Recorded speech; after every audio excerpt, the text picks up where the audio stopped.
The first time I came across this sort of style of video, I think probably the most similar one would be maybe Khan Academy. Online has a lot of lectures and information where they draw as they're discussing the topic. And something else similar that I think was more accessible to the general public was Powtoon and Go Animate, although that allows the actual user to direct the animation themselves. But the sketch video, yeah, it's actually a lot better quality than some of those ones that I've mentioned. So it's quite interesting to observe how they do it. I would actually love to see the back end of how long it takes them to make.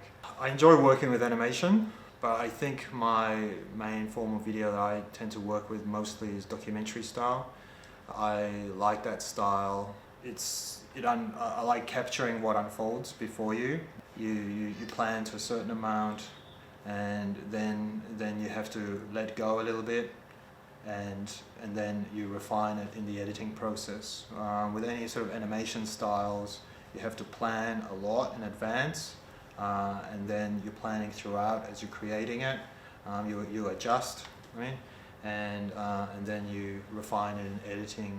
So yeah, I like documentary because I like the nature of things happening and you having to go with it rather than having full control all the time. Yeah, so like I just mentioned, I think the difference is with documentary that I tend to prefer is that you don't have so much control necessarily.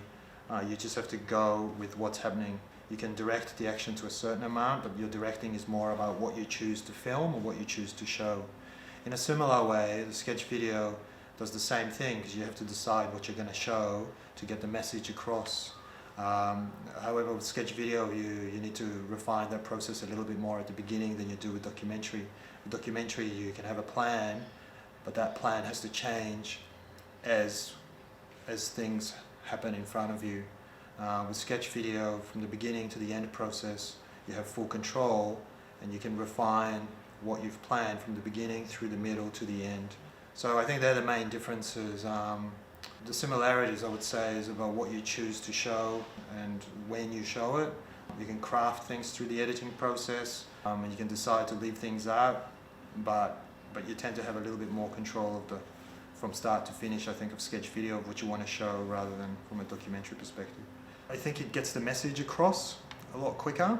People tend to be generally visual learners quite often, so it's a very accessible way of getting information, very quick, easy to understand. People tend to generally get a grasp on an idea a lot easier if it's drawn or shown in front of them visually rather than text-based. So I think the speed of passing information on through a video concept like that has got real good potential for business and for communicating. The most limiting aspect of it would be the time frame with which you could get the end product done. I can't imagine that. I've never used sketch video myself personally, but I can't imagine that it's a fast process from planning the concept at the beginning to the end finished product would take a fair bit of time for somebody to draw and then edit it. With narrative or documentary form, there's the planning stage, then you shoot and then you edit. If your animation doesn't necessarily work out, you have to refine it and go back a little bit. So I would suspect time, you would need to be plan ahead and be very well prepared with your time frame. That would probably be the biggest aspect. Sketch video is already a great concept. The quality of it is phenomenal, so they do a really good job.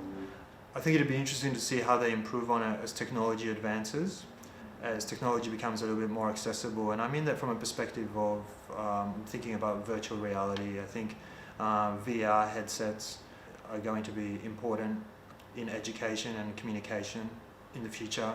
So I would actually be really interested to see how this technology gets used in a 360-degree virtual reality space, passing this sort of message across in this kind of style where you could decide where to look. If I wanted to look over here, this is what I see. If I look over there, I see something else. So that could be an interesting